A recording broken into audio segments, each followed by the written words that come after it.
away, Ernie. Ladies and children, boys and girls, welcome back to the Bunsen Burner Bun Bun Boys podcast. It is me, Freaky Fred, together AKA with Gungleweed. Gungleweed today, yes. That is my clean feed name. And Vince's Gumunculus, which I believe would be Paul. And Yappy Jappy, or as I like to call him,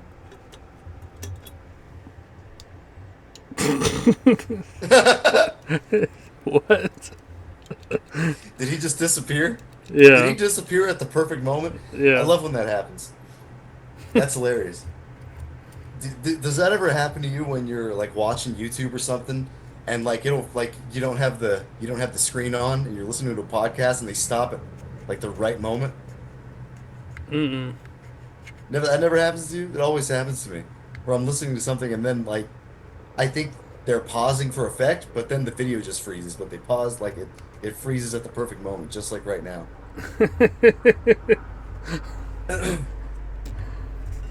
Still recording? Yeah. Okay. What happened to Fred? I don't know. We're back.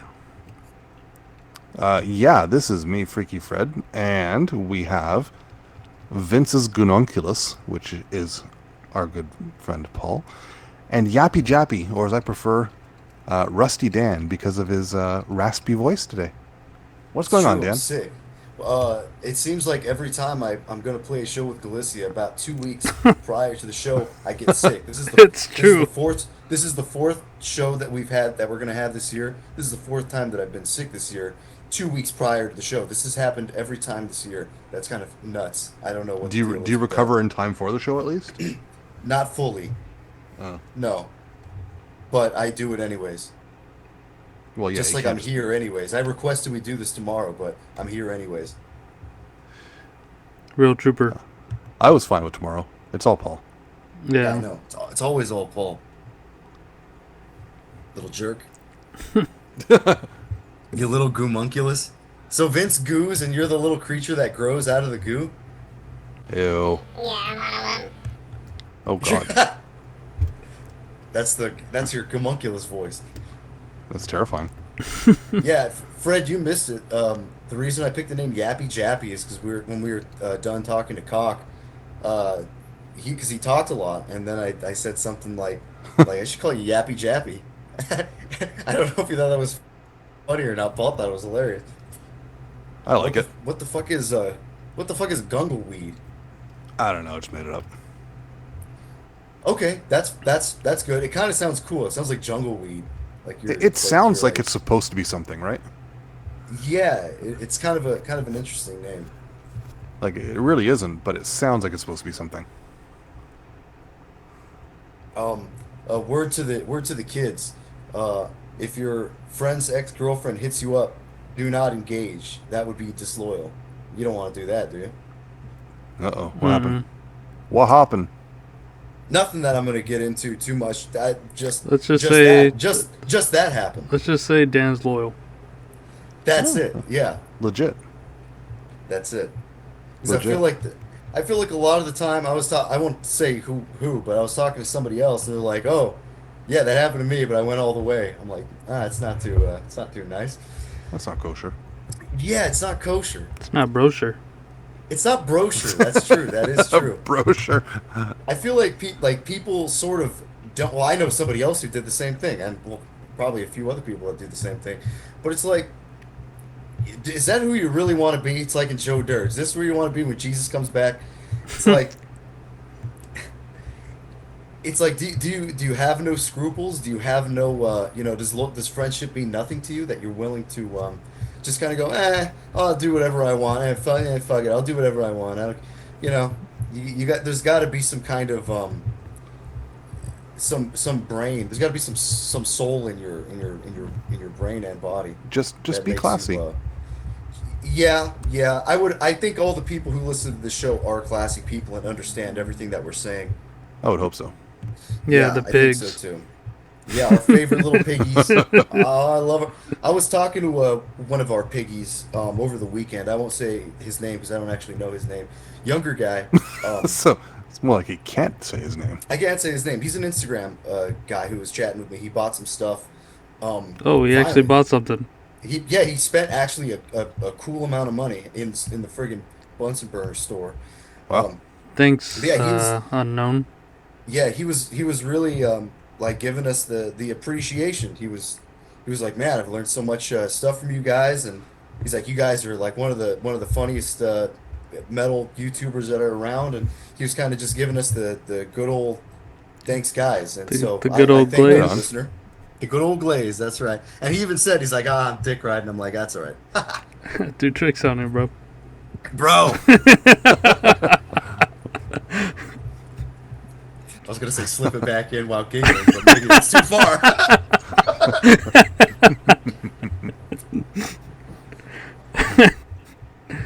Yeah, so we had a little bit of appreciation, and finally somebody's buying some crap. And suppose in other news, yeah, we did just drop the Natalie Portman nip slip, tough on the phone, 7-inch EP. it's pretty Um, badass. Thanks, man. Yeah, I mean, yeah, we haven't gotten any reception from you, Fred. What do you think of it? It sounds like it would How would be you dissect it? like the first impression would be straight up gore grind, but there's more to it than that. Like it's how would I put it? It's more complex, I think, more dynamic. Like when you compare it to like Artery Eruption when you're on Bandcamp, if I'm not mistaken, and I was like, you know what, I can see some of this down there, but this is more brain oriented. I don't If I that makes don't really sense. listen to I don't really listen to Artery Eruption. Somebody said that we do. I think it might have been Julian. He's like, "Oh, we sound like Artery Eruption," and then maybe the guy who Well, recorded us said the Paul, you same you thing. dig Artery Eruption. Do you? Oh, I was the one that said it. That it sounds like it. Hmm. Yes. Yeah. Like a lot of the individual riffing is like very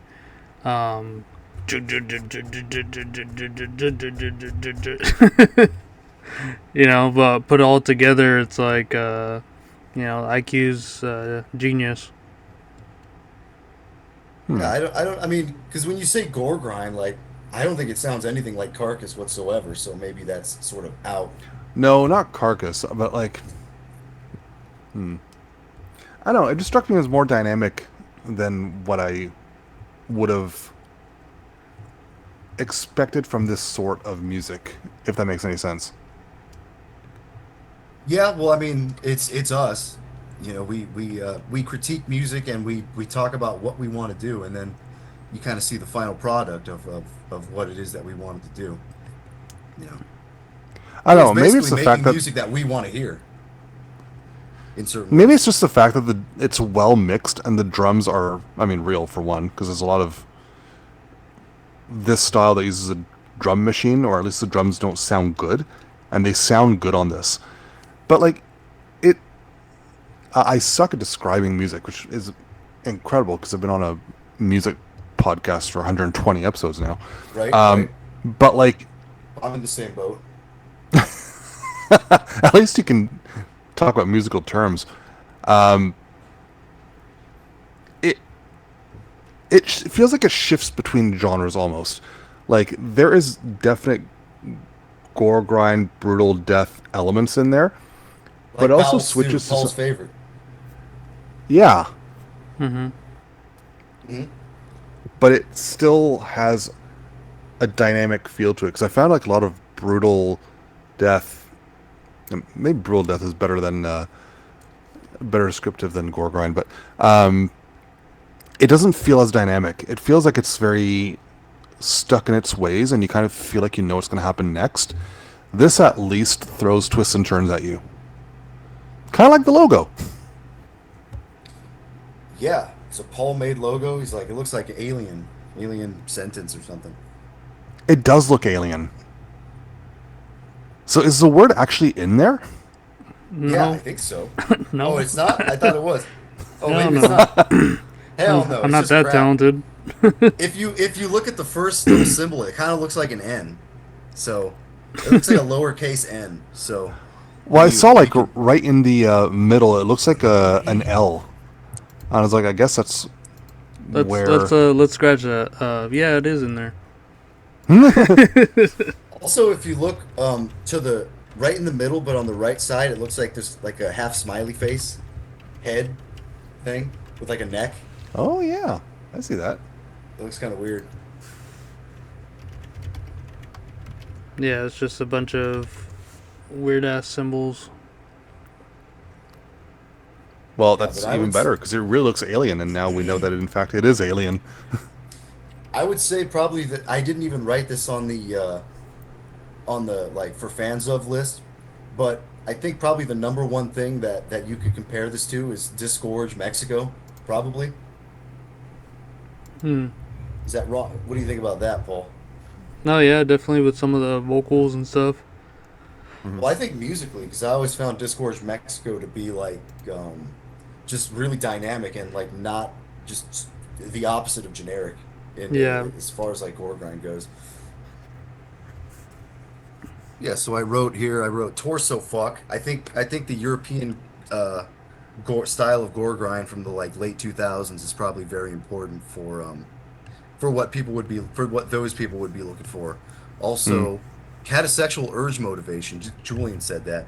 I didn't really think of that, but I can see that. I can see that too, in sort of the mechanistic, like absurdly heavy aspect of it. Yeah, Yeah, I can see that. a lot of the intro drums I try to make more like, I don't know, kind of industrial sort of beats where it wasn't very like flowing. It was kind of more machine like I the can see intro that, but ones. like I mentioned before, the drums sound better. They use a drum machine too, right? And this sounds better because of it. Let's see. Like I find a lot of brutal death or gore grind bands that use a drum machine kind of like put it on overkill, and it doesn't sound good. So having organic drums that don't sound stupid is a huge win. Yeah, drumming came out great. I think I really am happy with the way it came out. Yeah, I used what's it called, a marching snare for that, and you just heard the pop and the ping from it because it uses like a Kevlar drum skin rather than like the other regular skins that are like 2 or 3 ply. This one's like super fucking like thick and tight, and it also has like uh, a much bigger depth to it, so it just resonates more. So it was a good experiment. I'm glad it worked out. Yeah, Do you because guys have any idea on the ETA for the vinyl release? Um, I think we not have not officially. a release in the works right now. Yeah, we have something. We have that. We have the abortionist CD in the works right now. Hmm. That I talked about last week. The like kind of god fleshy type thing. Um, this I think we're gonna wait like a few weeks to send it out, but it'll be out. I don't know. It'll be out when it's out. Sooner than later. Yeah, I'm just going off of that. It said it's out soon, so. Yeah, it'll be out. It'll be out soon. I don't think there's any whatever. People will get it, and hopefully we can get out some promotional stuff. We'll see how it goes, but Yeah, you yeah, guys are. reception has been very good. Yeah, we were getting a lot of talk about it. Yeah, good comments on the YouTube video of it.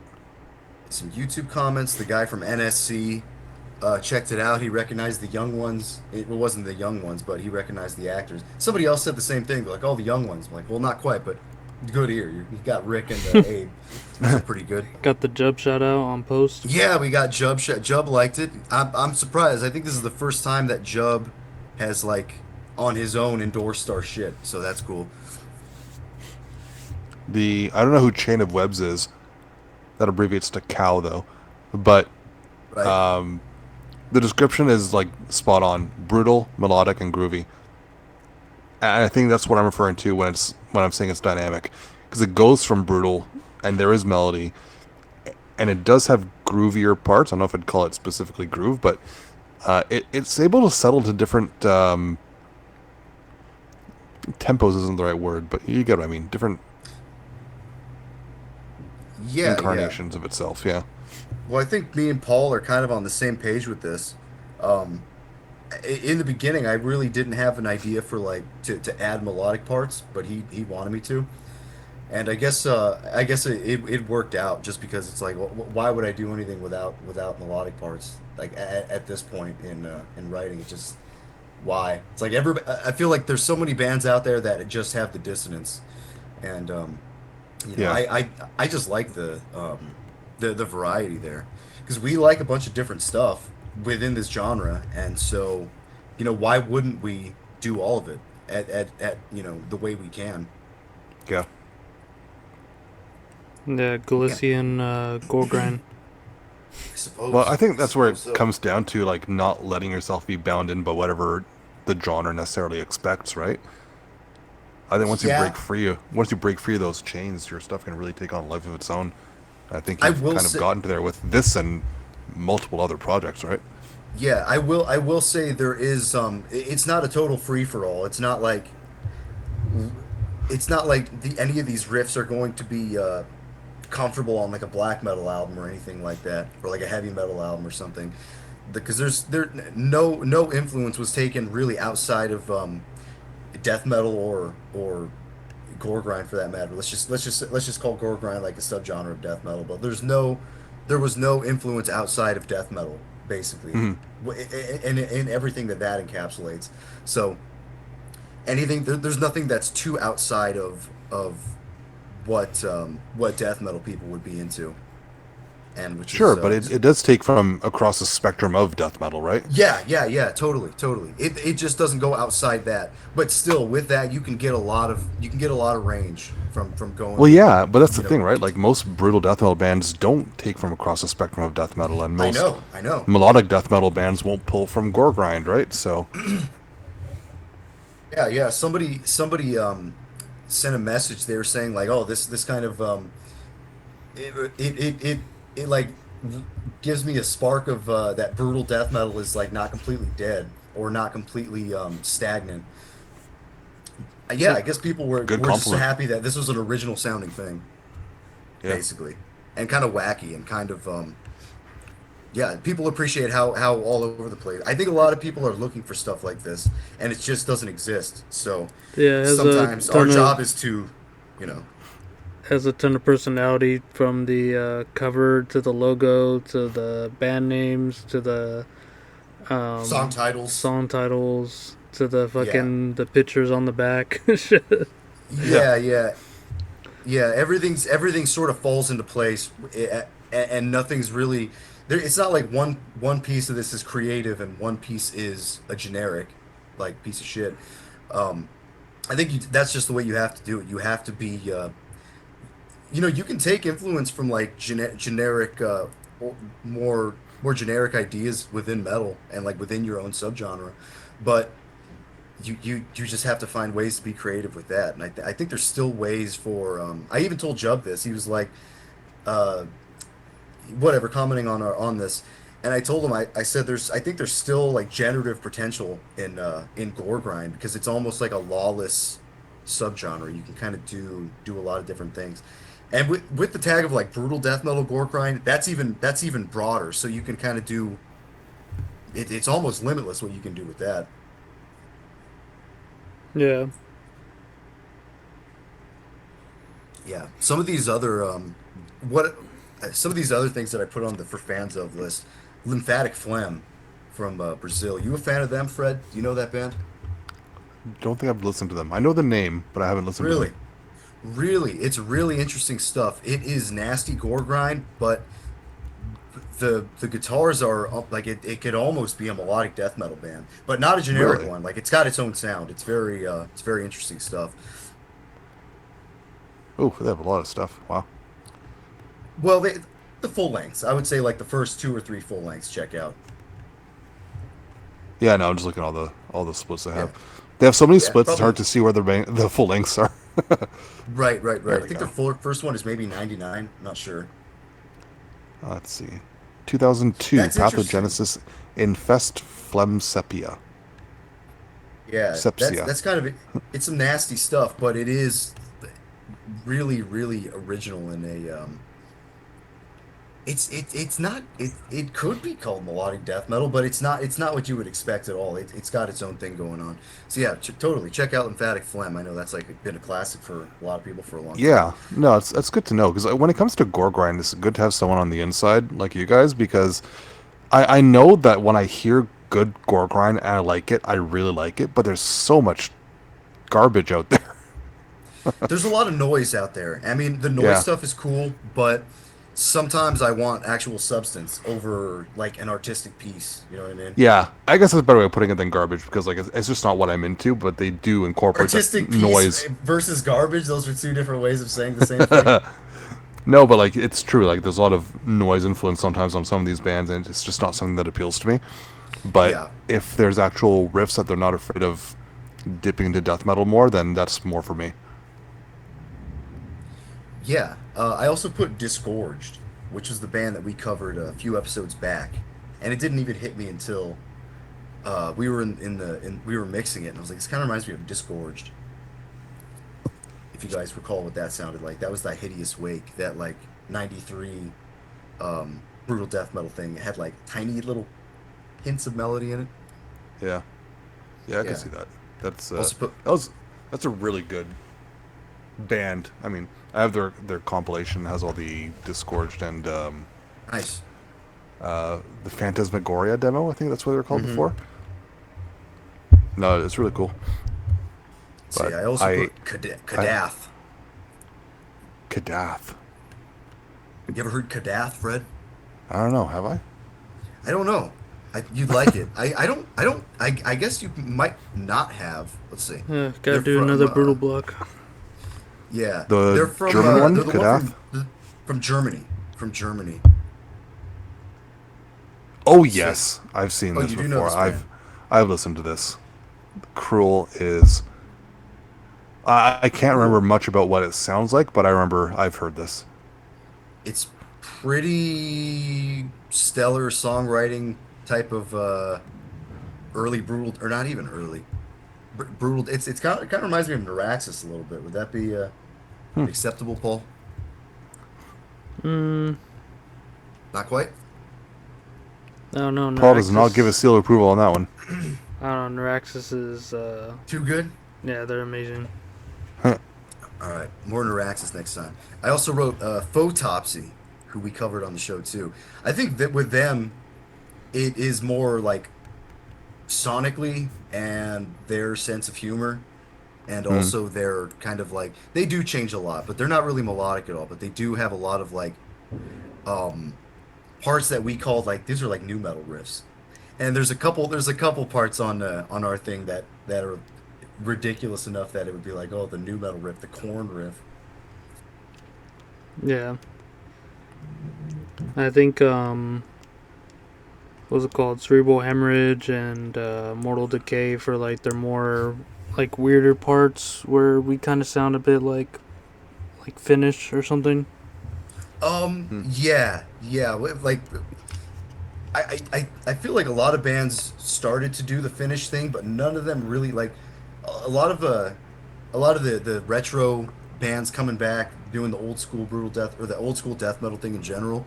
They all went for a Finnish sound, but none of them really picked up on the melodic parts. It seems like, Yeah, like or the the weird eerie shit. parts. Yeah, Yeah, or like the beautiful sounding stuff. Like the ending of the Natalie Portman album sounds like it sounds like one of the songs from Necrobiosis off that oh split yeah, with I think I Intense told you that. Agonizing. Yeah, Yeah, you told me that. I didn't. That wasn't on purpose, but yeah, it does sound like that, and that's great because that's like a really standout moment. yeah, it's a good release up in to get to that Up, point. up in here, good release up in here. Well, I can tell you two things. One, I have submitted it to Metal Archives. Uh, Right, has not been accepted yet. We'll see what they say about right. that. It might be too I mean, short. I'm not sure. I was looking through it, and it seemed to have removed the uh, length. 20-minute The thing. yeah, Yeah. or maybe I just missed it, but I don't know. We'll see. Uh, and second, I like the logo even more than I know that there's nothing in there. It just, I didn't. I love it. Yeah, I didn't realize there was nothing in there. I don't know how Paul came up with that, but he did. No, man, it just I was just like kind of flow state drawing some shit at work, and then kind of erased some things and made some symbols in there.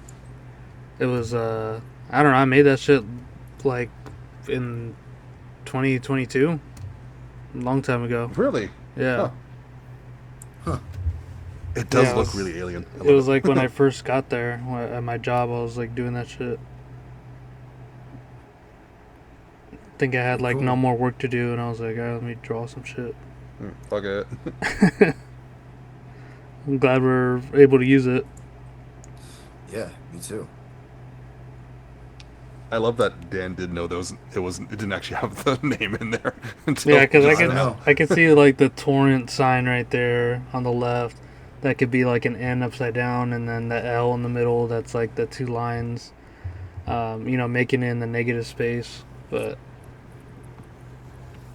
I don't know. It's kind of just like one of those ink blot things, but it's not Yeah, it does look symmetrical. like that. Yeah. Sick. Other than that, we got the Delirium Shroud out too. We got all those cassettes. Yeah, Joe was telling me there's like a bleed in or bleed out or something in one of the audio tracks. Whatever. I know I got like 100 of them. Would you like me to wave a magic wand and fix it or what? This is for the cassette. Yeah, Yeah, the Delirium Shroud Yeah. cassettes. Sorry, I'm yeah. just reading through this chat. The rehearsal He rehearsal he got me demo. he got me to upload the updated logo with the candelabra in the middle. Hmm. Hey, That Fred. looks cool. Yeah, I like that logo.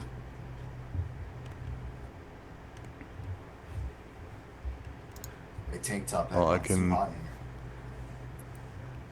I can tell you I do not have a ton in terms of collection updates this week. Um, they're cool. It's not a lot. So I think I mentioned before the Graveside album. So I got the CD, the 2017 reissue, and the 93 LP that is autographed by the deceased singer, which is kind of cool. A Quebec death metal album, kind of grindy, but Dimos, Total Démembrement, Total Dismemberment. Cover here. is cover is just terrible. I hate the Oh, is album that the one cover. with the big fucking stupid baby man? Yeah, and you know Yes, what? that is terrible. Every time I glance at it, like I don't know if you guys can see, but first of all, like the tone of it is like very pale beige, and I keep thinking he's on the beach in a fucking speedo, and the blue lampshade is a parasol. I keep thinking he's on the beach, and I'm like, ugh, it's just such a bad cover, but it's a great album. I don't know what that art style is. Is that like 90s Ren and Stimpy style fucking like gross out cartoon? Is that what I that's supposed to be? don't even know. It's like Is that supposed to be like edgy comic book characters? I don't even it's I don't like it. I don't know, because like when I think of um, like 90s comic book style, I think of like the brutality, screams of anguish, or organic infest, that sort of thing. This is just I don't even know. It's terrible. And the guy does look like he's like not drawn by the same person who drew the dismembered corpses on the ground. Right? And like he's kneeling in there. Like I don't even know, man. Ugh, it's so bad, but it's such a good album. Oh, And last one is a Bulgarian band called Korozi. I'm assuming you pronounce it like that because I pronouncing it just Korozi sounds wrong. is it I don't with a even know if it's ZI? right, but No, it's not. Korozy, and this is their second album, I think. Long Road to the That Land of Black. that name sounds familiar, brother. I might have Let's dropped it in see. the chat. I don't remember. Um, I don't know if the long road looks familiar or not. Let's see the first one. Huh. I swear this band name was familiar to me. I'm not sure why. It very first album Dimmu Borgir esque. Like it's black metal, but it feels very laid back and like when I think of the first Dimmu Borgir, like aggression is not where my mind goes. I think of like sitting back and just enjoying a fantastical slideshow. And that's kind of what these guys sound like to me. If you look It's at like very their, synth first. There's riffs, but it's yeah, mostly synth. if you look Maybe at maybe a their, little bit of summoning. if you look at their members, there some of the people are in a band called the Axe Project, gothic metal. Have you heard of that? Huh. No. You know them? No. Just look at that band picture though. Ooh. What's the second guy from the right doing? Is he like Looks like burping he's or yeah, looks like he's stifling a burping. laugh? He looks like he got out of Time Machine. He looks like George Harrison or something. The And the lady up front looks like she's really uncomfortable. Like she doesn't want to be there. Like she doesn't want to talk. guy with short hair at the back looks like he was not supposed to be there. The guy on the left looks like Chris Guerrero with a beanie. He looks like he's wearing a wig. He's wearing eyeliner and his hair is purple and he's wearing a beanie. That's the worst combination of things. Why would you look like that? It's not a good combo, no. Why would you look like that? I don't know. Why would you do that to yourself? You know something? For the most part, beanies are a bad look. I feel like the only time you can get away with a beanie is if it's actually like really cold outside. The only time you should be wearing a beanie is when it's really cold outside. I think it depends. I have a nuclear hammer beanie that I wear whenever it's reasonable to do so. When it's cold. Well, when it's cold or when it's like not hot. Whoa, You don't ever just wear Paul. a hat? Are you a beanie man, Fred? I'm not a big hat person in general. I'll wear No. baseball caps when it's really sunny out, but I don't like it. I'd much rather wear a hood. You should do what me and Paul have done. I turned Paul onto the blue corduroy hat. Blue That's and corduroy that's hat. yeah, that's a good look. Yeah, I saw one in New York, and I was like, all right, got it. So What do you think? It's a good. I think are, it's a good look on anybody. are they like caps or what? Yeah, it's cap. So it's just a corduroy cap. All right. Yeah, let's look up like blue corduroy cap or hat. The Yeah, flat ones yeah, look that's better, it. not the curved ones. Yeah, not the dad hat. Yeah, yeah. 'Cause these can be a dad hat, but they're more of like an old school dad hat. But what you want to do is you want to get the flat one and then you can bend it on your own, but don't bend it so much. Just, bend it just a little bit. There's nothing I hate more than a flat baseball cap uh, visor, I guess. Yeah, I suppose I understand. Yeah, once you get those hats, you bend it on your Yeah, own. you gotta Don't break it don't in. bend it too Yeah. much. Yeah, you got to break it in and it'll begin to bend on its own. But yeah, Yeah. beanies. I feel like beanies for the most part are I don't know, man. I cannot get behind the beanie. Every once in a I while somebody can pull it off. I feel like if a guy has like real long hair and like if you look like a bum, then a beanie works. But if you look like some rich kid or something, you just look like a homo. I don't know. I think it works when you have very very short hair. First of all, because well, okay. Here's the other thing. I live in Canada. You guys are in California. We Right? have much more reason to wear beanies than you guys do. Eh, Right. You don't really see And beanies too often here anymore. what I don't like are the ones that don't fit the head like flush. So like if you put it on, there's still like parts of it sticking up out the top. I don't like I think that. that's hilarious. Oh, I mean, it might be funny, but I don't like the way it looks. Have you seen that Uh, picture that I took that I have on Facebook, Fred, where I'm wearing the really tall beanie? I don't know. Hang on, let me look. Watch, go to my photos. You'll see, where is it? Not the photos of me, but my photos. And it's like the third row down. All right, let's see. And I'm like standing in my room There with a we go tall again. beanie. New profile photo right there. Very nice. You like that picture? I do. That's my mom's hat. See, that's a good look, wearing mom's hat. It looks like you're about to open an illegal offshore bank in the Cayman Islands. I don't look like the guy from fucking Dexter. What was his name? The sergeant? Which What was the one? sergeant's name? The guy with the hat. He always wears a hat, that Cuban guy. Oh yeah, I forget his name. Whatever the hell his name was. I know Lagorta. I know Like, Dokes.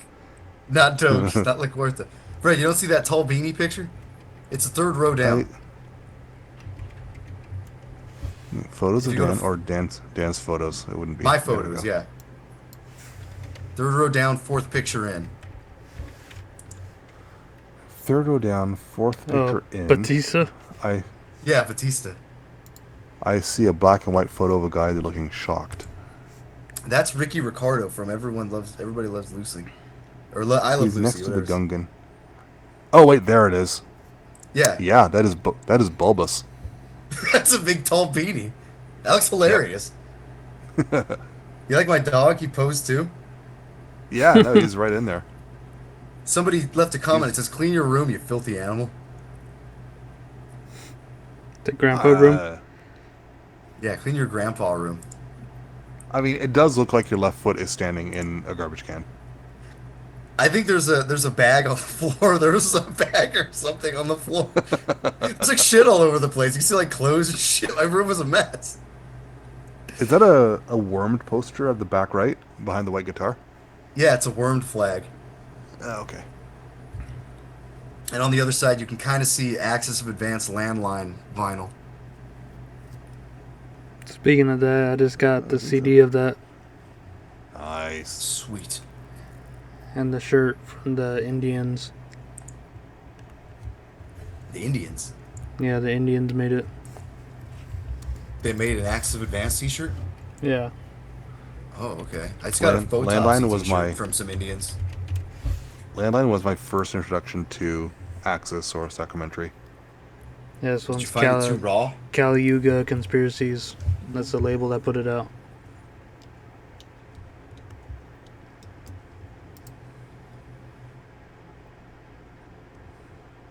Was it too What? raw when you heard it, Oh, Fred? the shirt. Mm-hmm. And the CD. It's a Who's reissue. Fred?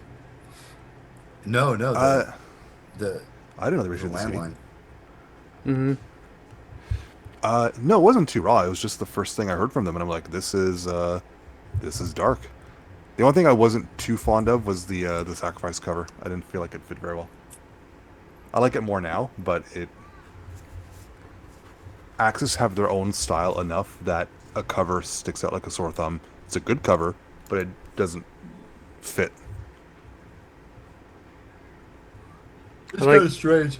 I like their Gothen their Gothen cover. I think that was just for like a It's for a comp. Tribute, It was for like right? it was a Thurgothan tribute. Yeah, have you heard that, Fred? Axis of Advanced No. covers Thurgothan. It's I crazy. did not know that. yeah, It it's so sounds good. really good. Oh, I need to hear this. You do. They cover Elemental, I believe. Oh, that's awesome. Do they actually do it like slow, or do they? Oh yeah, it's No, it's slow do the they- entire time. Or There's do even they, clean do they singing access on it? it. No, they don't Oh access wow. it. well, they It's did kind good. of access it because they go slow sometimes too. That's true. What? Where's it from? It's a tribute. Thurgothan tribute. It's not. It's like not on Metal Archives. No, but I'm looking through. Oh, here it is. Various Project Infinity Part 2 Dissension. Okay. Yeah, shit's great. Wow. Witching Black Records. There's some cool stuff on this. Darkness Eternal. Rights. Makes sense. All Father, Revenge, Operation All Wintermist, Father. Disciples of Power. Dead Jesus is on here, and Lust. Dead Jesus is Lust. awesome. Lust have Birth of the Unconquerable One, so that's probably taken from somewhere else. But my pick this week was almost going to be Dead Jesus. Which one's Dead Jesus? I think I'm confusing that band with Dead Christ, maybe. There was a band called Dead Christ from Which okay. which I album? think the band I don't know, Fred keeps cutting in and out. Which Dead Jesus album? They're the Canadian band, so they released 3 albums. They're from out west, I think, maybe Alberta. But that cover looks like a new metal album from the 2000s. It's about right. But the album itself is just all over the place: black metal, death metal, grind, melodic. It's got a bit of everything. It's kind of Which a one? The crazy first album. one? First one, yeah. I don't Okay. know the next two very well, but the first album is awesome. It's great. Looks cool.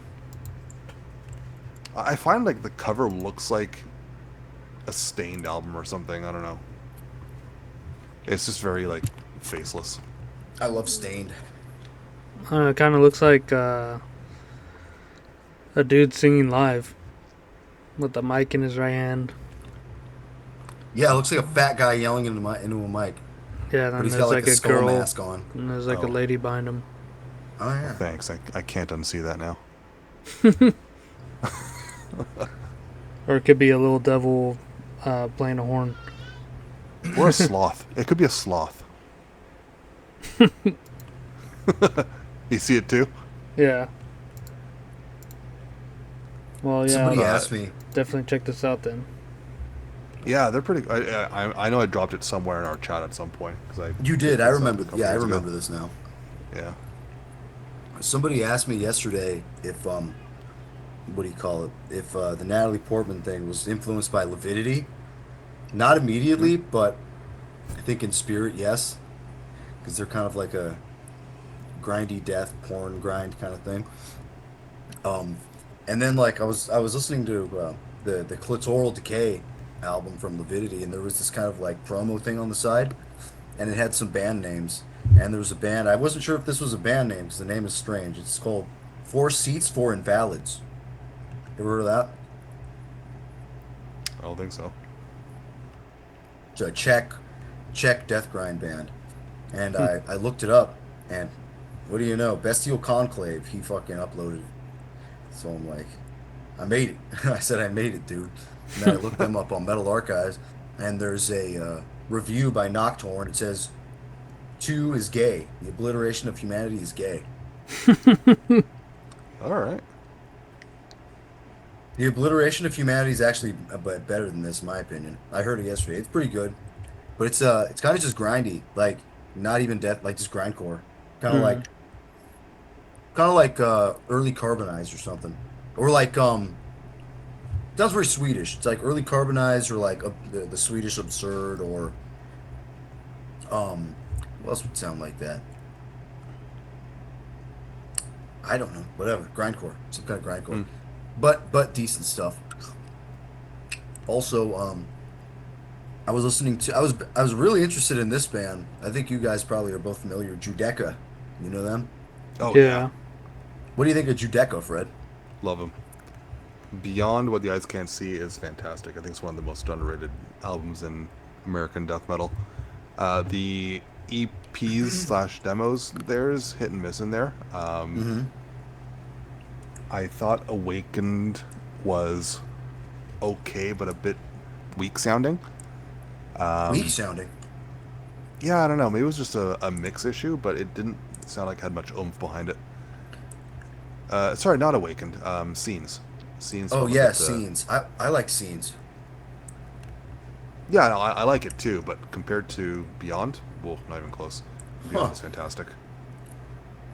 I heard Scenes of an Obscure Death verse a long time ago. Hmm. Because I always remembered that song Evil Born. It like it the two and two stuck with me. It's called Evil Born, and you have a baby crying at the beginning. So he's the evil baby that was born. I was having a hard time like choosing between what I like better, scenes or Beyond What Eyes Can't See, because I kind of like them a lot. They're Hmm. what I like about this style is like it's probably one of the most I don't want to say generic, but like straightforward death metal. Yeah, It's probably some of the most straightforward death metal you can find. yeah, absolutely. But it's well done. It's very well done. Oh, it's I creepy. It's like creepy and heavy and groovy and like keeps you on your toes. There's so many changing parts, but they are all like purely death metal. yeah, I'd love to grab a copy of Awakened. That's the I have Scenes and Beyond on CD on Wild Rags, but I don't have Awakened. I need to find that I, I one. think that sound has been very interesting to me in the past week. It led me to listen to Horror of Horrors, which I know you're a fan of, Fred. But Yeah, that was never one of my go-tos back in the day. I always just saw that and I never gave it much chance, but gave it a good listen this week. And man, yeah, it's extremely good. It's yeah, like probably a classic up there. yeah. Horror of Horrors is a band I didn't dig into for a long time. Like I've known about them for ages, but I didn't really give them like a solid listen to like the last, I want to say 5 years or so. Yeah. Um, Sounds of Eerie is just fantastic, just awesome. Also, yeah, also Dissect. I think they only have one Yes, album. yeah, Dissect and let's see who else fits in that category. Maybe Accidental Suicide fits in that category. yeah, I could see that. I was gonna say like Afterlife and Sephiroth, but I think they do a little bit more weird stuff. Afterlife is a bit more. Maybe like Morgue. Nah, but Morgue is a little bit. They're not that straightforward. They're kind of weird. They're They're like they they're a bit fit more in. technical, yeah. Morgue fits in more with Afterlife. I think they might share members too or something. Hmm. Yeah, Afterlife is definitely a bit more creative, at least, than these ones. Like That's why you brought them up, right, exactly, Paul? exactly to your point though. Like Dissect, Judecca, Horror of Horrors, they are meat and potatoes death metal to their Yeah, core, but very well done. It's kind of like how I see Banished and Baphomet. Like they are just the yeah, most totally, death totally. metal thing you can imagine, but just done so well. Um, I was just thinking another one that nope, it's gone. What about Oh, Gutted? Get it? I could see they're a bit more brutal, I think, Yeah, I suppose so. but um, oh, this is gonna bother me now. Which one was I thinking of? Maybe Ceremony from Netherlands. Ceremony from Netherlands. Don't recall that. Oh, these guys. Tyranny from Above.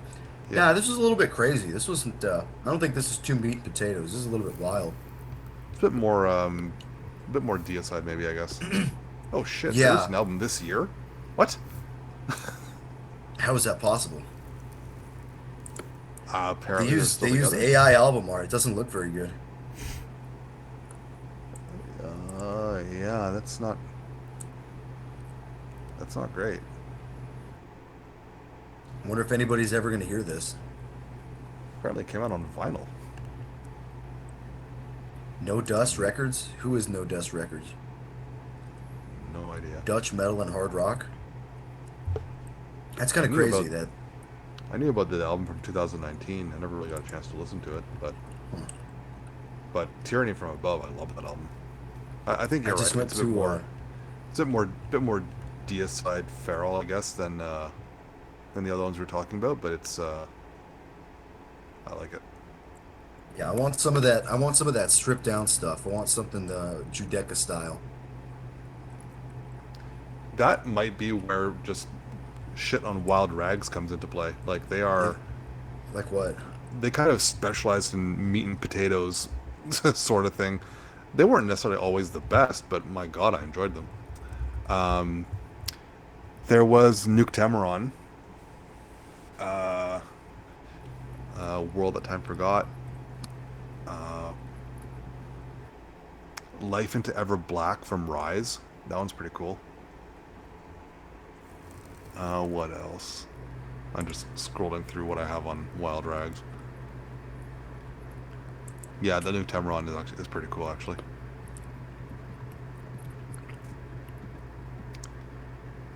Uh, oh, Death Cult. They're a bit more. Re- not repulsive.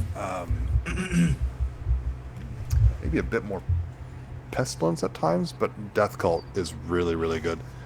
That AP is fantastic. I think Sorora side would count from Iceland. Yeah. Oh, Symphony of Grief, Our Blessed Conqueror. That EP is fantastic. I like that band. Yeah. I always A bit forget about more this one. incantation-y, I think, but Victims of Internal Decay. Remember that? yeah, they were good. They were I good. haven't listened to that for fucking ever. Oh, Is that Corpse more Vomit. death metal? Because I Corpse kind of Vomit is remember a bit that. more. I remember Victims being a little bit more like punk, you know? You might be right. It's been a while since I listened to that one. I should pull it up. Grindcore had some good albums on there. So, Fred, do you know this one? Do you know Necrophiliac from Spain? Yeah, of course. Calpula. You do? The Chapel of the Citadel of Mirrors? Yeah, yeah. I know they're on Drown Productions. Like they're hard to miss. Oh yeah, forgot that was on Drown.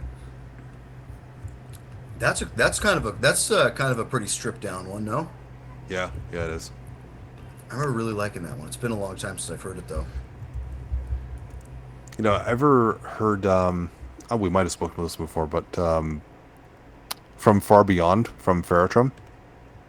Um, I don't know if I know that. That is a Spanish band. I think this came out in, I want to say 92 off the top of my head. I could be wrong. Beristrom, 92. This does look familiar. Yeah. That one's a pretty cool death metal album. I love that Massacre came out with From Beyond, and this is From Far Beyond. From Far Beyond. This one's way Yeah, further. Yeah, I remember this. This is a really cool album. I really like this one. Intrigo. Let me take a last look here, in my listenings. Oh, I did finally go back to that. We've talked about this a little bit before. What the hell's the name of this band? Acrid. I mentioned Acrid from Germany. They had a demo in 1986. Dude, it's kind of crazy for 1986. It sounds like black grindcore. It's one of the most insane things that you can hear from '86. Would recommend. I think it's a Fred pick. Yeah, I could see that. And Oh, then you know which also, one is Paul, really stripped down? what's Ever that? heard Dark Half from Mexico? Dark Half. That name sounds familiar and also stupid.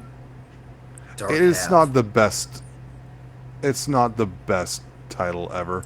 This is my dark half. You don't want to see my dark half. Dark Passenger. My dark passenger. My dark half. Yeah, this does look familiar. I do recall seeing this. I love the album It's kind cover. of dumb, but it's also kind of cool. The album art is both dumb and cool. You know, I know they're more, I guess, technical, but I've always kind of gone to Demented Ted for a very American death metal sound. Hell yeah. I wouldn't even say they're technical. Like, yeah, they got a little bit of tricky riffs in there, but I don't think they're doing anything that's outside of the box. I think they're kind of right there in the perfect death metal box. Yeah, that's exactly It's it. I go to the one I want to hear just pure death metal. Yeah, well, it's pure death metal, but yeah, it's what death metal is. It's kind of it's not as stripped down as like what we were talking about before with Judecca and Horror of Horrors. Hmm. It's a little bit more on the like going for it side. Like another one I talked about recently, who's like kind of the same from Belgium. Hmm. No, sorry, from Germany. Jumpin' Jesus. They kind of got the I same thing was going just on. pulling them up because I'm like, I was thinking of them. I'm like, are they as stripped down as I remember? I think they are. Jumpy Jesus? No, Yeah. they're a little tricky. They're a little tricky. Well, I mean, yeah, stripped down in a Demented Ted sense, in that they do have those, like, they're not like the chunky stuff like Baphomet or whatever. Yeah. They do have some more interesting riffs, but they are just like purely wedged in death metal. Like, there's nothing outside of the genre in them. Okay. Since we're kind of just on this right now, Chemical Breath, Fatal Exposure, another good one. I don't think I've ever heard that actually. Really? You've never heard Chemical Breath? I thought everybody knew that. I thought that was a classic. Paul, are you a You know fan of what? that? Yeah, I've I heard it. always Yeah. kind of assumed. Hmm. I always kind of assumed this was like something industrial. Oh, it's like really good death thrash. Huh. You know, it might be another really stripped down one. I, I, I always forget the name. I think the band's called Torture from I Germany. was just thinking of them too. Yeah. Torture. Oh, because Yeah, Torture, yeah, Torture. they're better than the other Torture. I think the newer slam band. Hmm. I You actually don't like think they're their better? second album better, even though it's like You kind think the of slam band's better, Paul? Nah. No, I don't think so. These guys were in. Oh, the vocalist was in another death metal band that's pretty stripped down. If you heard this one, Fred, Excavation from the Netherlands. yes. You ever heard that? Yeah. Which is one with the friggin' dinosaur on it? Oh, it's called Grave Mouth. It's got like the fossils on it. I actually have this EP, Psychotic Oh wow. Possession. Oh, Psychotic. I've never heard that one. I've only heard Grave Mouth. It's pretty cool. I like it a lot. Okay. But It kind of reminds for me of like that Disney Channel fucking movie, Lemonade Mouth. yeah, for Torture, I actually prefer the second album, which is kind of weird. But I remember hearing them. I remember having a hard time choosing between the two. Let me see. The well, it was Essence. a very different lineup, right? Because two of the members died between the first and second. I think I like the first one better. The first one was the more stripped down one. The I second think one was a so. bit The more second was a bit thrashy. more. Yeah, I don't know if thrashy is the word I'd use, but it was definitely more aggressive. Yeah, there we go. The Reisdorf brothers, I think. Yeah, they passed away in '92. I think it was a car crash. Oh, I was gonna say, Paul, you brought up last week Soothsayer as part of the like uh crossover thrash stuff. Hmm. Yeah, I went and listened to that this week. It's actually pretty good. Pretty good crossover thrash punk. Yeah, I The Canadian remember band. you. Oh, yeah, I remember you showing me them along What's with that, all Fred? those crossovers. Yeah. Yeah, Real Terrorist is awesome. Real Terrorist. Well, Paul had me listen to the album. Have a good time. I remember listening to that and not liking it as much as Real Terrorist. I think No, it's not Real as good as Terrorist Real was Terrorist. more. Real Terrorist is That's metal. more.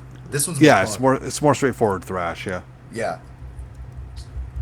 Oh, also, we were gonna ask you, Fred, how come like yeah, I know you kind of gave us an answer, but we'd like you to expound upon what's the deal with the spastic blur because we really like that dude, and we're like, hey, bro, what's up? Um, that one. Hang on. Before I get to that one, let me just throw out the first Viogression album. That one is really stripped down, messy obituary worship, and I'm there for it. It's Expound, great. expound, and export or export. Yeah, that one.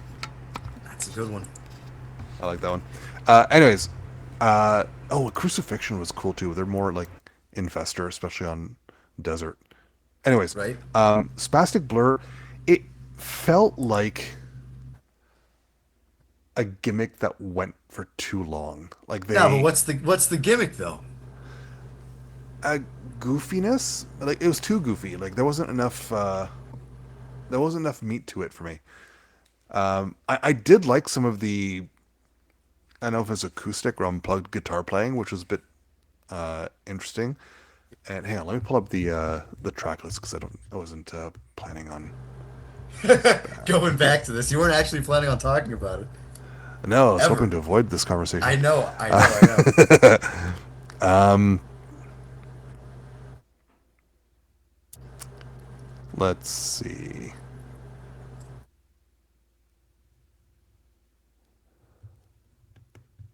Okay, I did appreciate ABCs. That was funny. Nah, It was the stupid but funny.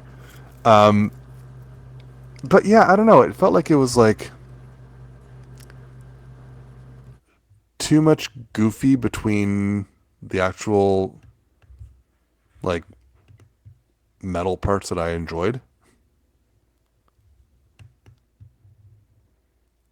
I don't know that I would honestly even call it goofy. I feel like it's a band with lyrical themes, and the lyrical theme is sort of Goofy? like Wehrmacht. It's like whatever's going on in their heads and what's going on in their circles. And I don't know You know I what? would call that a gimmick because it's not like they dress a certain way. It's more like a bunch of different ideas came together, Yeah, if you and don't like Spastic Blur, you don't like Natalie Portman Nipslip. No, because like Wehrmacht at least, yeah, they did have a similar approach from I feel like there's a only s- a few goofy elements in there, and they don't pop up at all times. no, but enough that it like I'm like, all right, yeah, get on with it. I think Spastic Puke I thought was fairly good. Actually, no, that's the one who just throws up, isn't it? I think it might be. Yeah, no, then it was.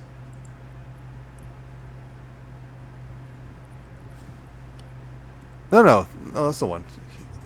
Like the last part of it's like pretty cool, like almost grinding thrash, if that makes any sense, which is kind of cool. Grinding thrash mixed with like surf rock guitar, mixed with Yeah, like mixed with but like kind of just straight grindcore. I remember when the first song started, and like it has that cleaner.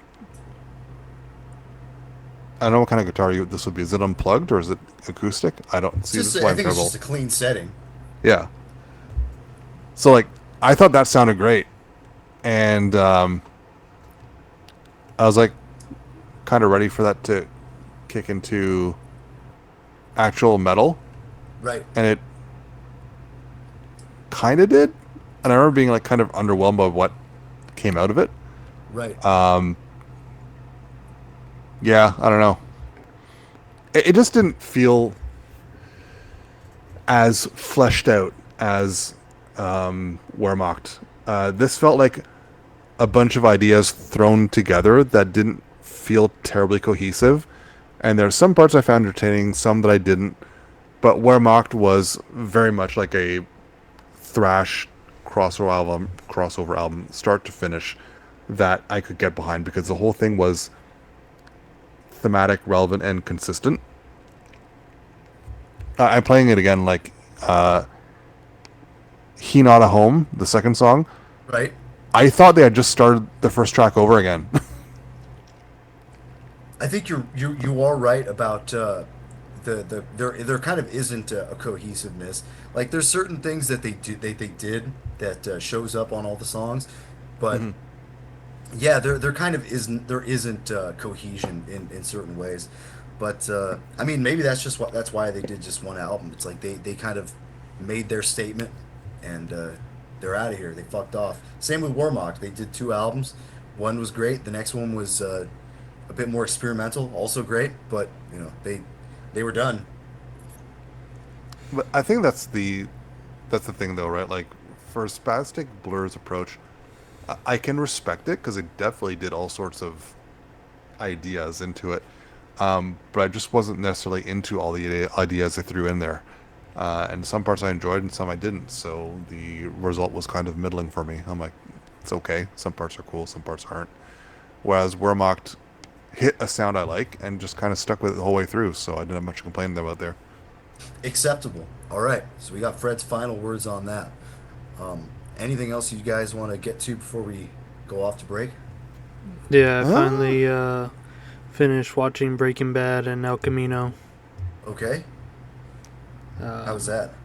oh, it was great. It was better than I remembered. Poor Walt. It was all for nothing. Well, poor Walter Jr. Poor Thank you, Holly. God. Thank you, Larry. Yeah, and then what's it called?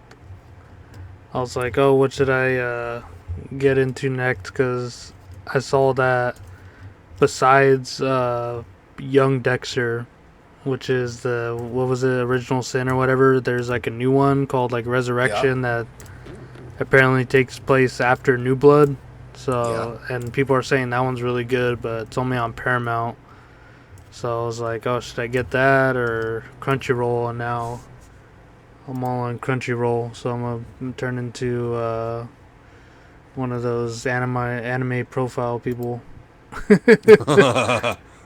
Yeah, I saw you going off about anime. You're like, should I get Crunchyroll? I already told you what you should watch, dude. You should watch Weird Science. The movie? If you ain't the movie, yeah. I think I If you ain't seen it, have you seen it? What's that? I think I told you yesterday. I don't know, the last time we played with Glissy, I was like, I don't know, it's easier for me to just watch a show than like put on a movie. So Watch a movie. Watch this movie. If you haven't seen it, it's like a hootenanny of a time, and it's like it's just cool. It's a cool movie. And if you don't like it, then I'm gonna kill myself. And Wow. I'm gonna write in the suicide note, Paul didn't like my movie recommendation. I'm gonna withhold Fair. that information, like Walt did with watching Jane die until the very end. That's hilarious. I was I Jane. I started watching Alien Earth Nice dude. Oh no. today, actually. Oh hell no. I'm only one episode and 15 minutes in. You know what? So far, promising. Are there aliens on Earth? What gave it away? That was just an educated guess. I mean, it's Well, what I it's mean, been building without- towards. Without No spoiling franchise. a whole ton, there is a spaceship that has a xenomorph on it. Um, on purpose, they were trying to collect the specimen, and uh, it's heading back to Earth, and for reasons, it crashes, and that's kind of where I'm at. The troops have started entering the ship to try and find out what's going on, and I haven't seen much more than that. But I'm not going to tell you any more to not spoil anything. I'm But looking at a picture on Google so Images. far I'm optimistic. Like the setting feels right, the mood is good. Uh, the sets are very, very loyal to the original. Um, so we'll see where it goes. But so far I'm in it. I've been told that's kind of a slow burn, which I'm okay with. I'm fine with slow burn shows. But apparently the fifth episode really goes absolute ape shit. So looking forward to that. Get Google Images. There's an alien wearing a shirt. Seen an alien wearing. He's either wearing a shirt or like a hoodie or something. Like some sort of spacesuit. You just looked up Alien Earth. I looked up Alien Earth. It's like down there. It's like the fourth row down. It's an alien wearing a shirt. It's the one that says 4K trailer. Oh yeah. He's just chilling. It looks like a rap promo, like a hip hop promo. Yeah.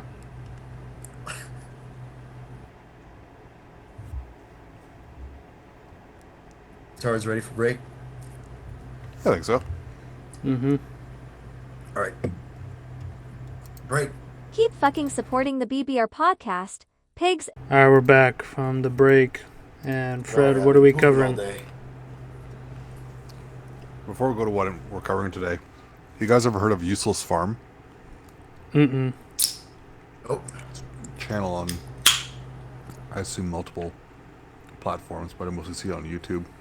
It's a woman who owns a farm, right. and it's all arms that have or arms. It's all animals that have no practical purpose for farming. Right. So like emus and llamas and shit like that.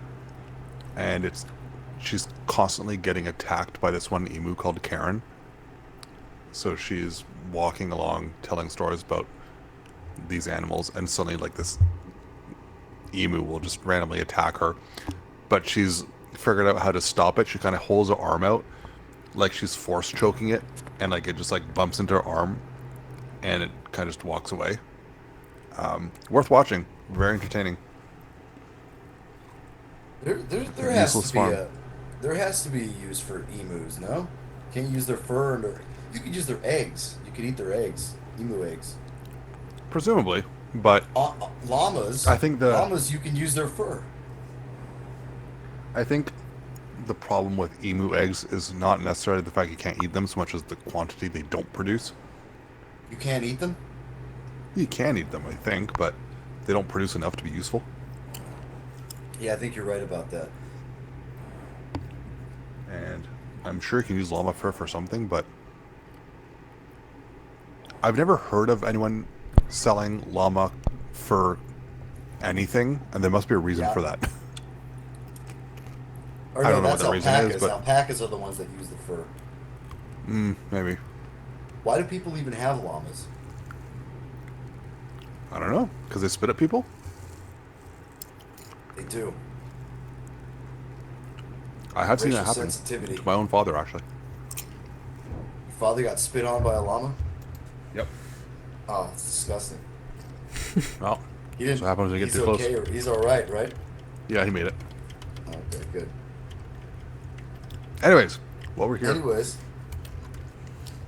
for today, a Canadian Yes. band called Entropy. okay. Their 1992 debut album, Ashen Existence.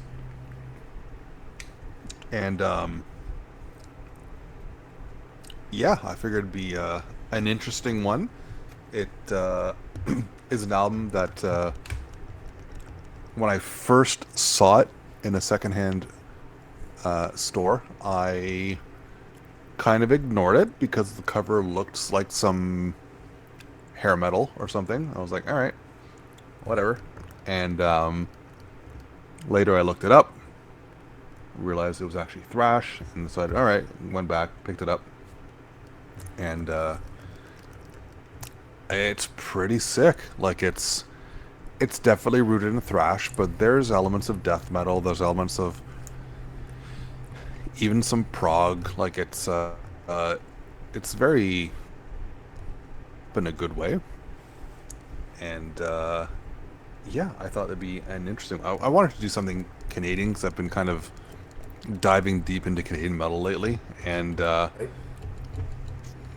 I think this is one that needs more attention. It did get more attention actually. The Dive Bomb Records reissued the album along with the demos a couple years ago. I'd like to pick that up because I believe it's remastered, or maybe not. But either way, I like the demos, so that would be a cool thing to pick up. But until then, the album's fantastic. Funny little story about this. The album was released by Inazone Records, which is, I believe, Entropy's own label. The original release in 92 is what it is. It's fine. And then they reissued it themselves, but they changed the mailing address in the booklet to an email address. And for all intents and purposes, that's the only difference between the original and the reissue. But that original version is worth hundreds of dollars, and the reissue is still available from the band today. But the original is apparently quite hard to find. So there you have it. Some random lore about Entropy. Cool, cool. But yeah, it's an album that I thought was fairly unassuming at first, and the deeper I got into the album, the more twists and turns it would throw at me. The length of the songs is impressive. The shortest one on here is 5.5 minutes. Most of them hover around the 7-minute long area, and the last one is like 10.5 minutes, which is long for thrash, but but they pull it off really well. They're important songs. That's why they're so long.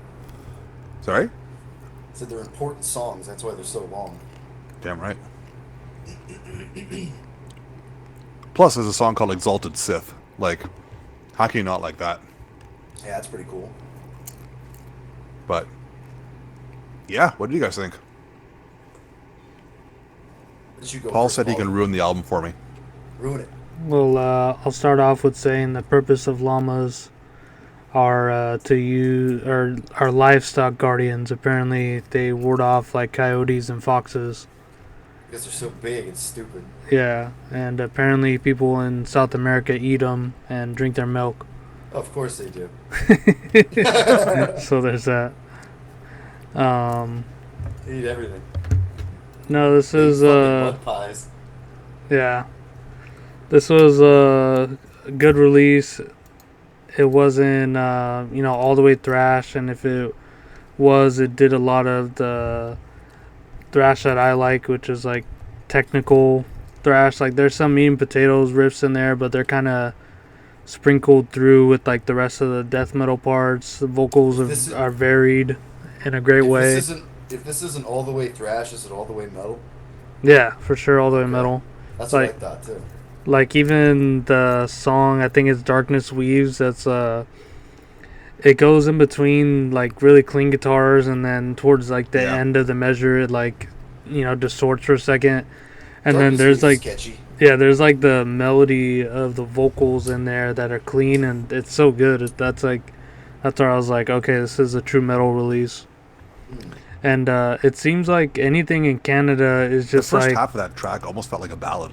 Yeah. We should do Darkness Weaves. I was gonna say by like Canadian releases by default, it's like almost inherently extreme. So like this, like just the way that they ump the tempo for like blast beats and shit, just like very unhinged, and what you wouldn't expect coming from like a band that's technical or progressive death metal, where you would expect that to be more in line and kind of played perfectly. But Fred, there are some riffs on here, and they remind me of Pantera, and I think you'll hear them too. Then they're more death metal-y riffs in the 6th song, and I believe in the 2nd song. There's just like these really heavy, chuggy riffs that I was like, even the vocals during some points were like, oh shit, I'm feeling like Phil Anselmo on here. Vocals are a little bit tough, guy. Yeah. Yeah. But with that combination of like the heavy like chug riff with those like more tough guy vocals, I was like, damn, Fred, I don't know if you're just making an exception here or Mock Fred for liking Pantera. yeah. You know what? That's your number one hated band, and You know what? here's some Actually, moments here. they're not my number It's not one most fair. hated band. Number one most hated band is Coldplay. I fucking hate Coldplay. We'll play sick. But Pantera's pretty high up there. But I will tell you this. Whatever you're hearing, Entropy did it better. Because I'm looking here at the what's it called, similar artists and exporters up there, and they're pretty much just like fucking Pantera too. Yeah, but they're also better than Pantera. True. No, okay, so Yeah, we'll talk about think I agree Pantera. with that. Do they have some riffs I enjoy here and there? Sure.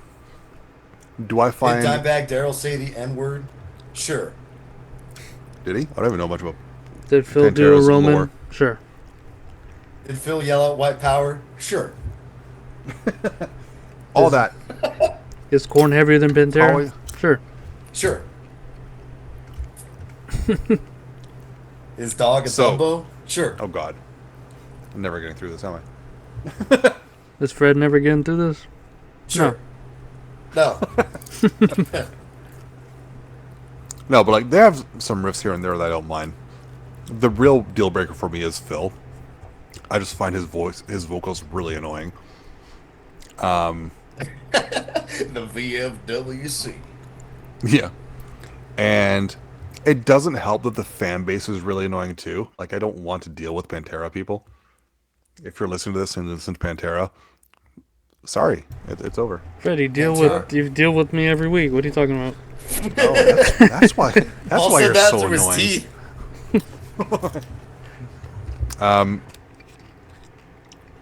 But yeah, no, it's I will say this: glam Pantera, I enjoy. That's fun. Me too. Me too. Slam Pantera? Post glam I enjoy Pantera it. tracks I like here and there, sure, Slam Terra? but Sure. Yeah. I don't like Phil's vocals. And it's a mix of his vocals and the lyrics together. They're just annoying. Did you like it Yeah, when he said that's- we're taking over this town? I don't even know what that's from. Cowboys from Hell. Taking over this town. It sounds annoying already. There's some funny lyrics in this Entropy. I think in Machine Ways. There's one that was really called out to me. That was really funny. But I think it's the way it was delivered and stuff too. So if we were to listen to that one, it would pop up. But yeah, can you think of like a Canadian band that isn't extreme? Like all the way from like Voivod to like this shit to all the death metal bands. Like they're just as extreme as it gets. I can't I think of was like- anything. When I was Honestly, like a freshman in high school, I had a Canadian flag pin on my jacket, my cut jacket. honestly, Canadian bands are all over the place, but they don't hold back. Like, they just go balls to the wall and everything. Because Canadians are seen as weak, and Canadians are seen as like America's little brother that we're giving a noogie to. So when they do something artistic, they go balls to the wall and they go all out. And they'll Yep. show us that they're actually badass. And, like, just for the hell of it, I They're brought not just drinking some maple syrup and fucking being hosers. of the Canadian releases I've been listening to lately. So I have Entropy, obviously. The Endless album and EP, which I shared with you guys, and I think are fantastic. Death Doom. These guys are amazing. Aphasia, the melodic death metal band. Demos, which I was mentioning earlier. Cryptic Cremation, and I think this is pronounced Magister, who started off as thrash and then wound up as death thrash on their EP. They all do what they do to the furthest extreme of it. Like, they don't water it down anywhere. So it's I think I found the least extreme Canadian band, tell me. Nordheim. Nordheim. That sounds They're familiar. melodic power death folk metal. What the fuck is that? Their band photo says no girls allowed. What? Their album Raptor looks terrible. It's released on Maple Metal Records. Oh, Refill looks... Wow, okay. There's girls on What that is- album cover. There's drawings of girls. And also the troll doll. This looks This fucking is- horrible, man. Yeah. I sound like a Finn. This looks fucking horrible, man. This is Sound something. like one of the Dudesons. Get drunk or die trying. Oh my god. Okay, maybe we can Stop it. rephrase the earlier Oh, crazy Okay. man. Canadian bands either go all out or flop horribly. Or they go all gay. Beers, metal, trolls, and vomit. Oh, dude, I know this band, Lost in the North. I used to like that song, Beer, Metal, Trolls, and Vomit. I have that saved on a very old playlist. Yeah, Wow. from 2010. That's about right. Maybe they answer bad outro. This album isn't so bad. Yeah, this album Like, isn't even so for bad. black metal, like bands like Akitsa, who just like... I don't know if you've heard their first album, Goatee, is just crazy. Just the most schizophrenic black metal I've ever heard.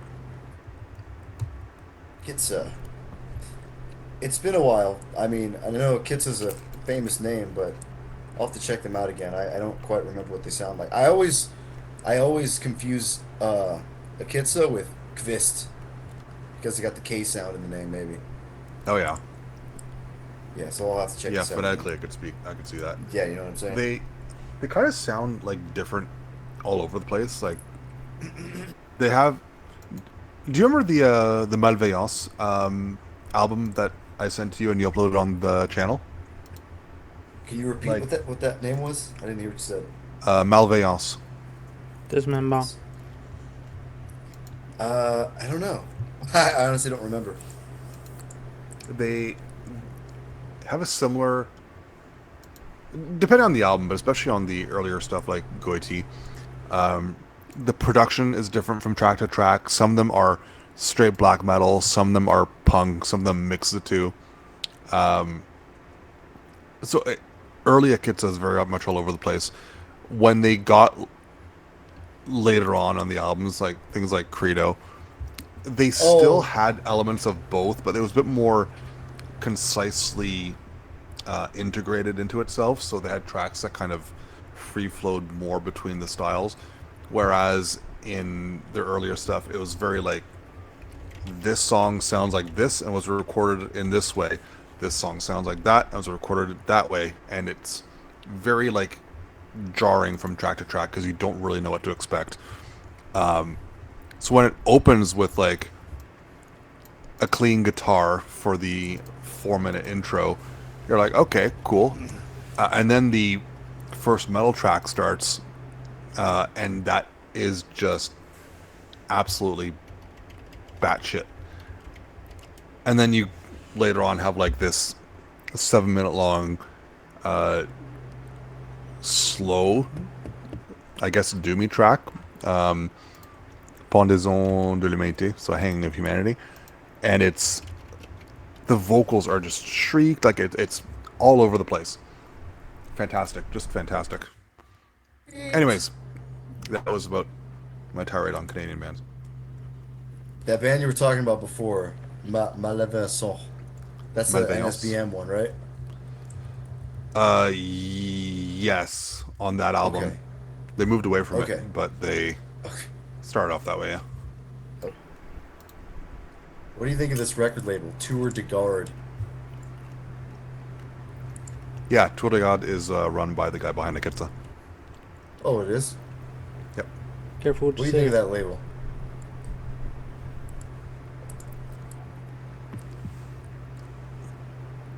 Very good label.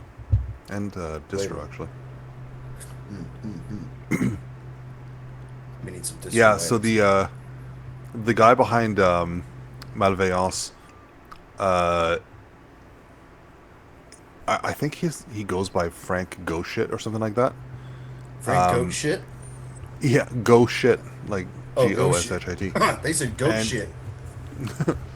and has released just some of the weirdest fucking YouTube videos imaginable, like him like sitting in a river and screaming, and you're like, what am I even watching? Huh. Is he a crazy person? I can only assume he is. I Interesting. think it's I think it's Frank Go Shit. I would need to double check that, but it he has done some weird stuff. Entropy? Yes, back to Entropy. Yeah, I thought it was pretty cool. It kind of reminded me of it reminded me of like either a Polish or a Slovakian band. I feel like would do this because it's like bordering on like it is just straightforward metal, but I mean it's kind of bordering on this weird place where it's like yeah, it's thrash, but it's also taking elements from like what is this from '92 or something? It's 92, like yeah. it's like taking elements from everything that exists at that point and kind of just implementing it in like sporadic little ways with the guitars and with the vocals and with the drums and everything like that. Like Mm. maybe not all at once, but they're kind of tick tick tick tick. They're going along as they do. And one thing that it's like there's the vocals sometimes sound like fucking Forbidden, Chalice of Blood, sometimes the drumming it's like it's still thrash, but it's like done in a death metally way. It kind of reminds me of a band from Poland called Arima. I don't know if you guys have ever heard of Arima. They're the ones with their logo looks like a little goat serpent with wings, a winged goat serpent. Oh, that, yeah, yeah. Yeah, it kind of reminds me of them because that's like considered death metal, but it is kind of it's very thrash. A lot of the death metal from like the eastern like Iron Curtain area, they kind of they're not that heavy. They're kind of it's like death metal in E standard or something, and that's what this kind of reminds me of. Hmm. Um, yeah, I mean, I don't know what else that I can say right now without checking out a track, so I'm down to get into the first one here. Whatever you guys want to do. Track one? Yeah. Yeah, Is track that one what you works. guys want to do? All Okay, right. I'm going into it. Ashen Existence. We'll be right back.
back from the first song. Holy shit.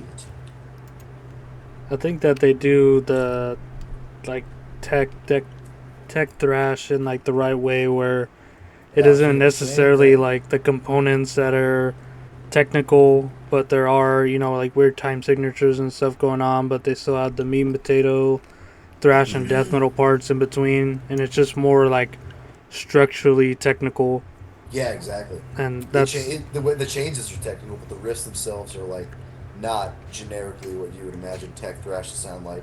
yeah, it's really sick. Like the way they explode into like blasting sections and then go back into like a halftime thrash groove, and then the way that they cut in and out of like clean guitar sections and had the Mm-hmm. solos there with like the really articulated like picking and notes you can hear.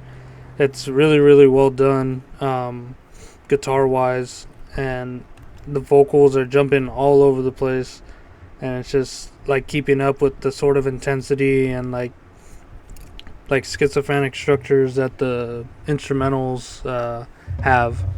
So I think it goes well together, and there's something about the vocals not being done like in like a really like well executed way that makes it more charismatic here. Yeah. Yeah, there's like three The different styles. Yeah, it's like the really tough ones, the death growls, and then like the sing-songy thrash heavy metal Yeah, vocals. and some falsetto screams. Yeah, yeah, But the yeah. It's like what you said about it being technical from I guess from a transition point of view, that's a really good call. Because when you listen to the riffs, and I noticed this song, why do I think this is so complex? Because you listen to the individual passages, and they're not necessarily complex themselves, but the transition from one to the other, they have parts that they don't repeat, and they're short, mm-hmm. and they move right on to something else, and you're like, oh, I heard something there, but I didn't really get to catch it, and they're already on something else. And the transition, like, I think it was like halfway through the song to clean guitars, was so jarring but really well done. It really keeps you on your toes. It's awesome. also there's a generous amount of riffs here, so that's a part of the technicality as well, I think.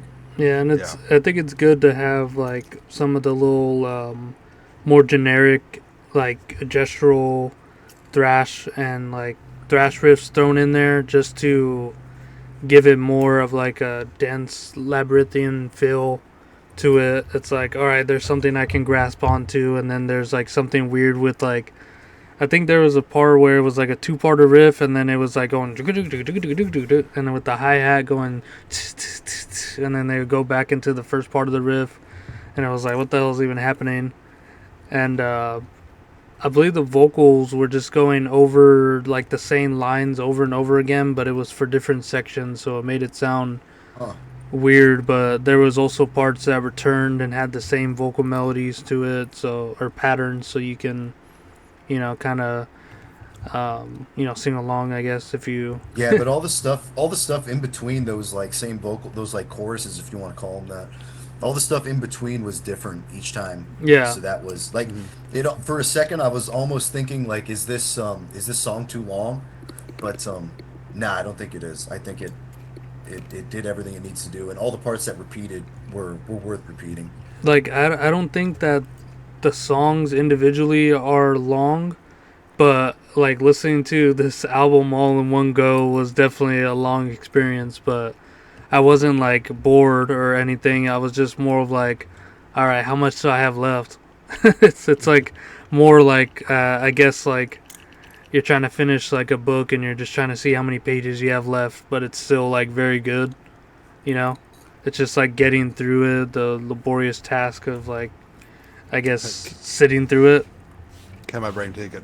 Yeah, because it's Yeah. all like very good and dense, but it's just a lot all at once. But like listening to one song at a time, I guess with like little breaks or something in between, it's like um, it's all great and like worth your attention and not boring at all. Yeah. When I listen to this one, the bands that kind of jump out at me to compare it to, like, I think there's definitely a lot of Voivod in here. Yeah. The American band Realm with Endless War, they were kind of techno thrashy with some pretty varied vocals too. So that kind of feels like I don't know if they were influenced by these guys. Endless War came out in '88, so I guess it's possible. I always forget about that, even though we brought that band up a million times. It's a great album. Um, Coroner, Invocator, kind of get their vibes too. And but yeah, there's so many different kinds of riffs in here that like we went through some passage. I'm like, oh, this could be at home on an Exodus album. And then there's that one bit near the beginning of the song. And I'm like, hey, this sounds like Dark Angel. And then hey, it's already gone. Yeah, and then I think later in the album there's like a very distinct Slayer riff in there. I think it's one of like maybe Exalted Sith or Machine's Way. Mm. That's just like very Slayer like. But I don't know if they necessarily have a riff style of their own. I think it's more of like the way that they structure and combine all these things that kind of gives them their sound. Death Yeah, metal riffs are agreed. pretty original sounding. They don't really sound like a whole lot. Yeah, because they're not progressive in a way that's like death. I'm not reminded of that at all. Again, it's more just like on a structural level, and they do have like weird like time signatures, like maybe things going in like 5/4 and stuff Some of like the that. riffs are weird though too. Like there was that slow one that only went for like two counts. It was like boom, down, down, down, down, down. So But yeah, they don't I don't know that they have their original own original. They might with the death metal stuff. I think. yeah. I just don't know riff wise, but like for sure you can throw this on and pick them out of a bunch because the way that the songs are played and the way that the vocals are, the drums, like it's all very identifiable. But I was just I guess saying from like a riff standpoint of like trying to see Yeah. what kind of like original sort of riffs they are. But I think I have to listen out more for the death metal since that's what you're saying. Yeah. Well, they just sounded weird. Like Yeah, like the really fast parts, they sound really strange. Um, yeah, I They're think this definitely is a in there. this is yeah, it's kind of a perfect way to make a thrash record in 1992. yeah. It 'Cause, I mean, it you really see like an is. old yeah, you see like an old picture of the singer and he's wearing like a Morbid Angel shirt. So it's not like these guys are. I mean, I feel like there were a lot of guys in the 90s that were playing thrash that just straight up weren't listening to death metal and like weren't aware, and that's why their music kind of sounded dated and just sort of boring because they were doing the same thing over and over again, you know. Mm. But yeah, this one was interesting. It kind of reminded me of another later thrash band that I've been listening to lately, Forced Entry. If you guys remember that band, Sorry, what band? Forced Entry. Oh shit, yeah, I remember them. Yeah, they were kind of like Oh, that's been a while. Wow. groovy, slightly techy, but like hard hitting kind of thrash. I feel like it again. They also have parts that sound like honestly like early Brutal Death or something. Um, they were just they were using all the tools that they had at the time, which is kind of interesting. You remember that one, Paul? The one where the dude's like in the waves? Yeah. Yeah, yeah. Listening to that. Yeah, so they'll switch between like the groovy stuff. They'll switch between like something that sounds like Dark Angel or Slaughter Lord, and then into like some Bay Area thrash that like Testament or something that would sound like Atrophy or something. Um, but yeah, so far so good. No complaints right now. I Cool think song. that I never I've known there's death metal in here, but I've had trouble picking out which riffs because when they're juxtaposed with vocals that aren't death metal all the time, it's not always obvious. Yeah. So it's I kind of would like, say I would say the parts that I'm talking about focus on the very very fast parts. So they might not even do it in the second song, but yeah, we'll see. They definitely did in the first song. That one had a bunch of blast beat sections in it. Well, what song are we thinking about doing next? I think we're doing the second song, Necrothon. Let's go with Necrothon. All right, we'll be right back.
we're back from Necrothon.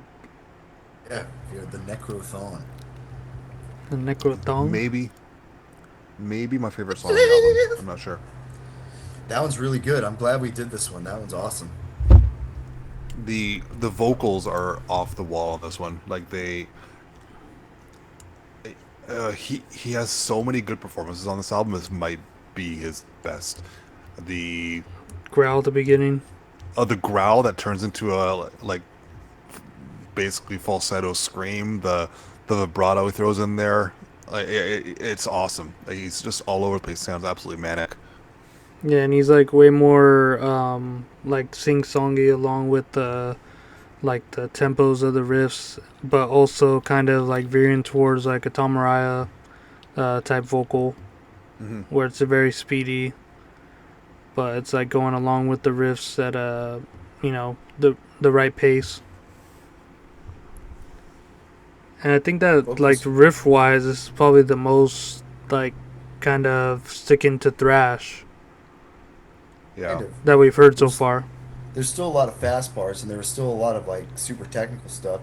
Yeah, they kind of did focus on the main vocalist here. They only had like the growl in the beginning, and then the rest of the death metal stuff was all kind of just Like accentuations, yeah. it was like thrown in as mediators between the catchy parts. Like it just went from like super tech to catchy to like more tech, and then like coming back to the other side with more catchy thrash stuff. Some of the riffs on here kind of reminded me of Merciless from Sweden, if I had to compare them to anything. Yeah. Yeah. And Yeah, that oh man, fucking breakdown in there too. Yeah, and then adding like a Yeah, floating part's bass to it. yeah. There was a lot of like even the main riff, it was like do that, and then it would go into like a slower like halftime tail end where it would just feel like it would just be slowing down, like you're kind of holding the record back as it's spinning and then releasing it and letting it go back to its pace.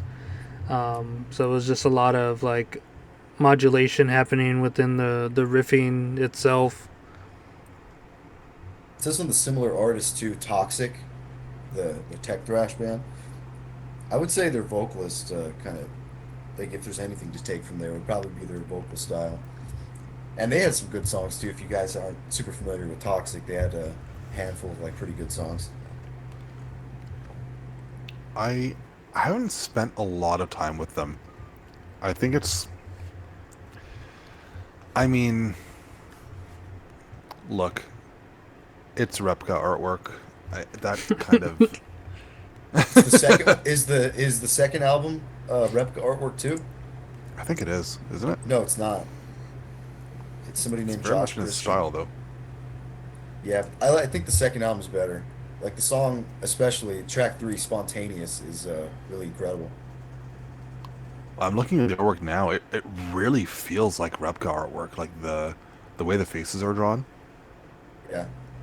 But there's no hand reaching towards you, so it's fine. No, there's not. There's not. There's just some Go kid back to the watching first TV. album.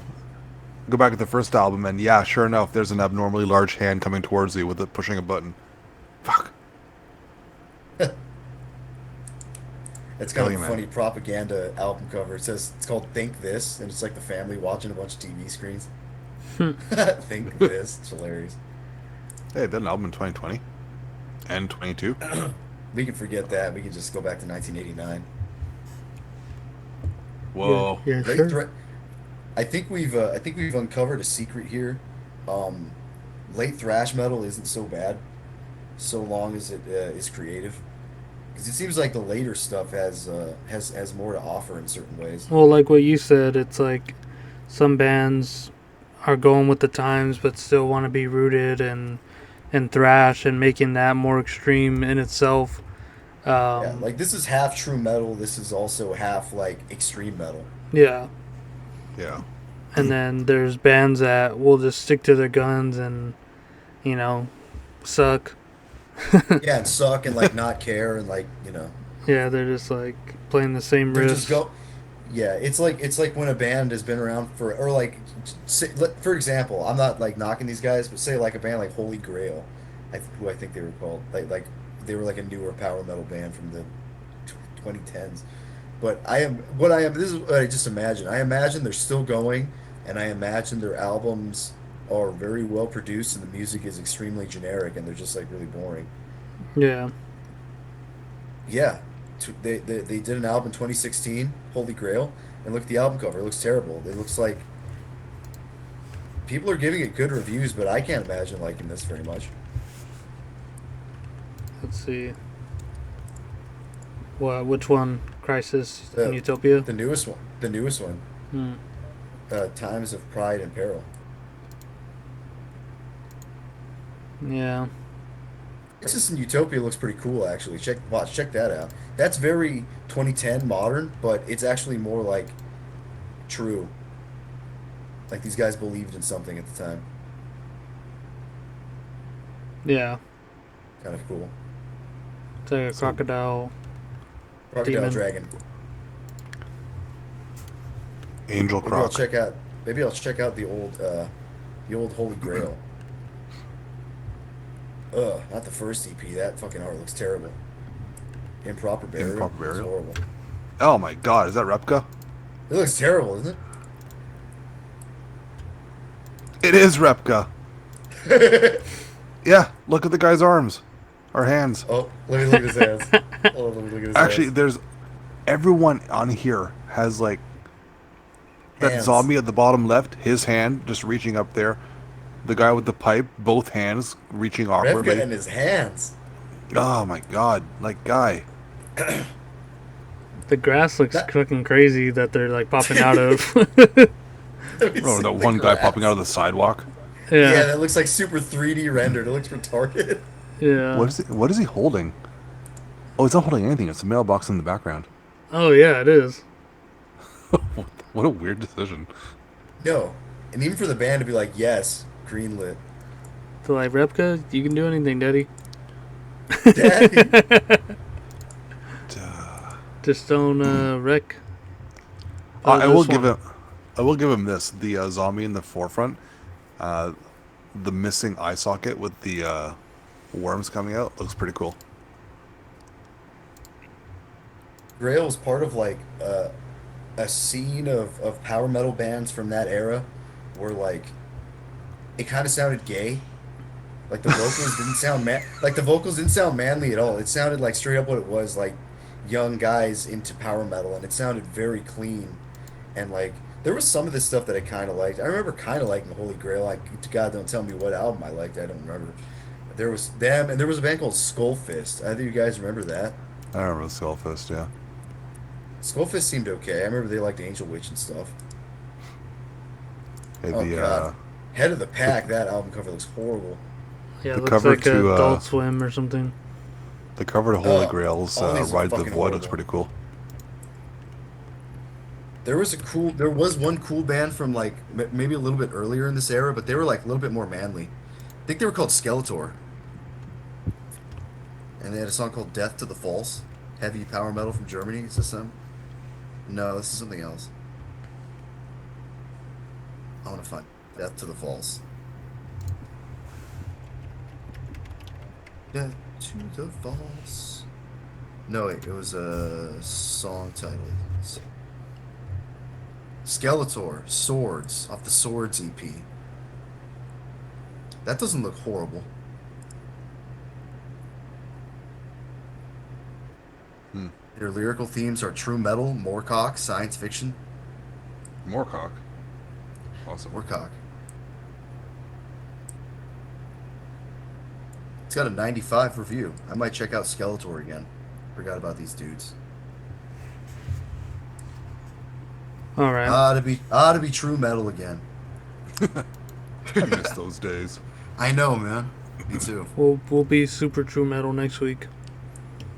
Next week? Oh yeah, you're right. We will be like the ultimate true heads next week. Until then, let's get into the last song. Yeah, let's do it. Yeah, that sounds like a plan. Psionic Dissection, track 6. That's such a cool song title. What does that mean, psionic? It's close to psychic. It is? Let me see. Psionic. It means Relating to, yeah, psychic powers. Okay. Fred All was right. right. Fred's right again. Yeah, Fred's precognition. I guessed that one. Free cognition. Clairvoyance. Anyway, we'll be right back.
we are back, and I'll say it for everyone.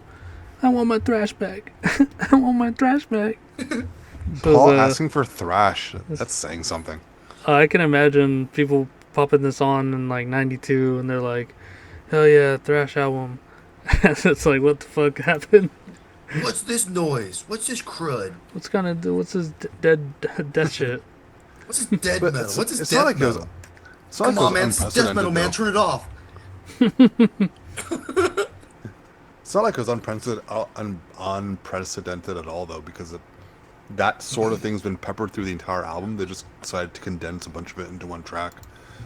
So it's not out of the ordinary for them, but just with that much of it at the same time. Yeah. You either have thrash guys bitching about that, or you have thrash guys like, that was badass. I'm badass. For listening to that song. Don't be sissy thrash guys. Yeah, you like Cannibal Corpse? I like the one song off of Entropy's album. True, that was not a thrash song. That was a straight death metal song. In the beginning, it sounded like Hypocrisy, and then it went to like Morbid Angel, and then it went into like 6 Feet Under, and then it was just like this kind of dude. There were so many riffs, and they were all really original sounding and really sick. Yeah, Like, and they all had like these weird little stabs going through it that make yeah, them like nice feet, like nice feet to fucking as a thrash band throw this on your album and yeah, make just like a totally original heavy ass song. Yeah, it Really really cool. stuck the landing there, and it was like, I can't imagine like any other thrash band trying to do that, because like these guys weren't even towing the line of like death thrash, Not really. like bands would be doing later, but like here it was just totally death metal. Yeah, Mhm. not thrashy whatsoever. They were able to just take that idea and run with it. At least for the The song. only thing I will say is I thought the end took a bit too long to get there. I think they could have wrapped it up a little bit faster. Yeah, I but think I was saying like as I was looking at the timestamp for like it like loading to the next song, it was like not moving at all. And it was just like doing the same riff over again. and it wasn't a bad riff, but it's just like it could have been a bit shorter. That's all. Yeah. And But this I is mean, one of the not one of the shorter songs, but they definitely have longer ones. Like the next one's 10 minutes, and you just come off from like a 9-minute track too.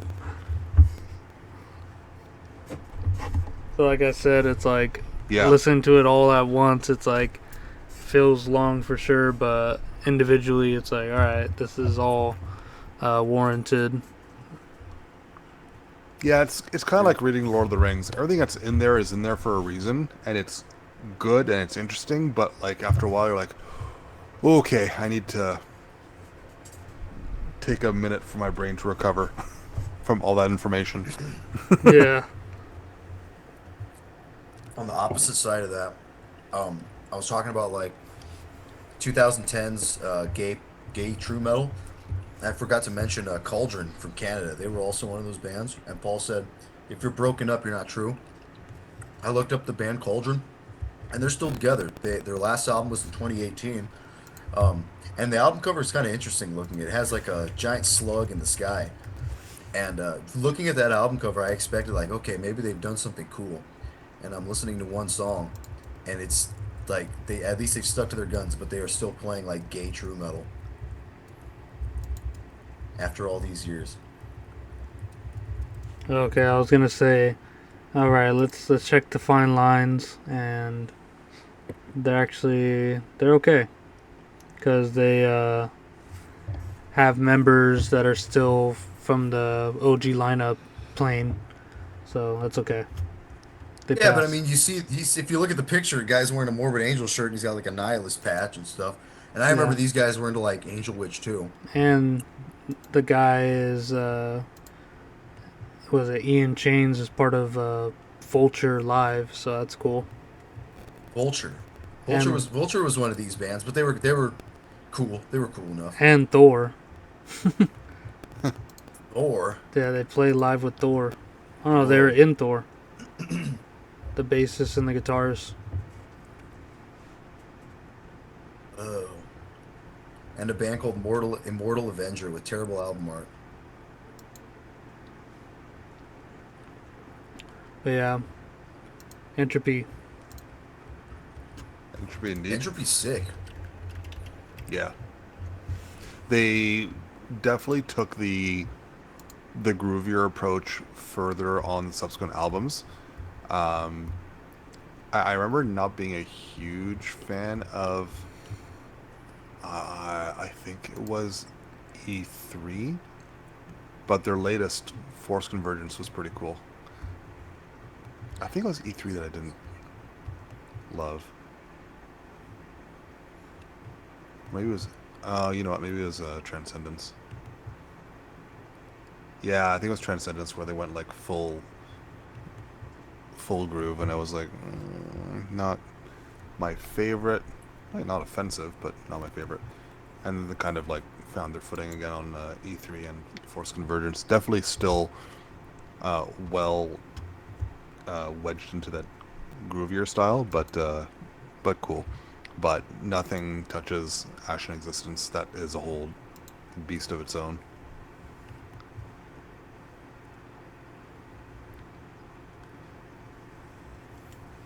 Got anything to say, Dan? Any final words? Ah man, I think Fred killed it. I think Fred fucking nailed it. Yeah, Fred, I don't think you understood the assignment because you were supposed to pick a thrash album, and that's supposed to mean it's not good, but this was very good. Fred. My entire goal in life is to prove you wrong about Thrash to yourself. That's interesting. We had three thrash picks And in they're a all good. row, and Paul liked all of them. Black Shepherd? What was the third one? No, I I meant, mean in like, the right row. We now. had Spastic Blur and Wormoth Oh, and this right, right. one. Yeah, all together. You liked all three of them. Look at that. Look at that. Might be, I I don't think know, The gay might be thrash hard to lover. find. Might be the gay thrash lover. Yeah, maybe hard to find a. Is it hard to find bad thrash, or is it easier than we think to find bad thrash? I don't think we want to waste people's time. Sure, don't want to Nah, waste my own but time. I might just do it by accident because there's probably thrash out there that you don't like, and Fred too. And I might pick Yeah. some of it by accident one But day. we already found Spastic Blur, so Fred don't like that. Yeah. But that felt like Awesome. a bit of Amazing. I don't know. Didn't feel. I wouldn't. If someone asked me to name thrash albums, that wouldn't be the first one to come to mind. It's I not felt even this really was thrash, honestly. no. Whereas Ashen Existence is definitely, at the very least, rooted firmly in thrash. Yeah, they deviate from it. They go towards death metal. They even had the full death metal song with Sonic Dissection, but it is at its core a thrash album. They just kind of veer in every direction from there. Yes, sir.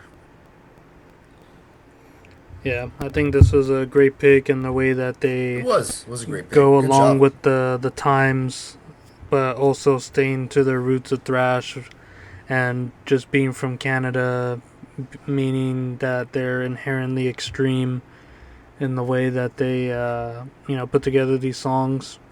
The vocals are all over the top and perfectly in sync with the music. The guitar playing and particularly the solos are like some of the best I've heard. Not like memorable, not like in a memorable way, but like in an execution way. Like I can literally hear the like how clean and precise that each note was like picked, plucked here. It was great. The drumming being very um, like I guess like cavemanish in a way. It's not really doing any like technical flourishes, but just the way that it stops on a dime and switches to a different tempo, and having these huge fills in there, as well as just sheer like muscling through these like blast beats for like short bursts is so effective. Hmm. That was really impressive, honestly. It kind of blew me away here. Yeah, it's great. Yeah, it's makes me want to. It makes sometimes I don't care about listening to music. This has made me care again. And this makes me want to search some more because this is kind of a crazy one. It's like I would have really never thought something like this exists because it's sort of I don't think I've ever heard an album that's quite like this one. I Mm-mm. think if the 80s, especially the big 80s thrash bands, had evolved a bit more to doing things like this than just remaining uh, stubbornly stagnant in their ways, Yeah. thrash wouldn't have died the way it did in the 90s. Like, don't get me wrong, some of my favorite thrash albums came out in the 90s, Yeah, like we including talked this about. Yeah, one. there's some good ones in the 90s, Yeah, but Incursion, Demise, Spectrum of Death, they're all from the 90s, right? But yeah. by and large, there wasn't much expansion to the genre in the 90s.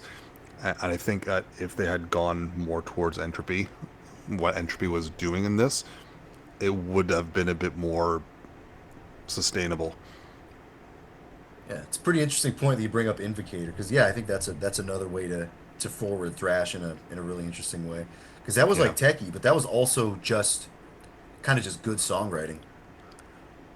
You know, I really love that album. When Good it one. comes the first album, Excursion Demise, the when I write reviews for Metal Legion, I don't give a lot of super high scores, and I think that was the only 10 out of 10 I ever gave for the reissue that came out with a couple years back. That is the only perfect score I've given to my reviews. We'll have to keep that in mind. That's almost like a thrash version of like the first Suffocation record or something. Yeah. It's like on Uh, par. It's like I that good. I'm not sure what I would give Ashen Existence in a score out of 10, but it would, it'd probably be a 9 or 9.5. I really, really like this album. I'd probably give him an 8.5, which is still very good. Yeah, I'm a 8. For me, it's a little notch below Excursion Demise, but it's not far. I really, really like this album. Well, I think it just has that Canadian bias there, so it's like already got a point. I mean, if it had a Canadian bias, wouldn't it have topped Excursion Demise? Mm-mm. That one's just too good. You're just hearing what Absurd you want to hear. Temptation. Well, yeah. Until next time, we'll be we'll stay true. Somebody says Vince, the book reading retard.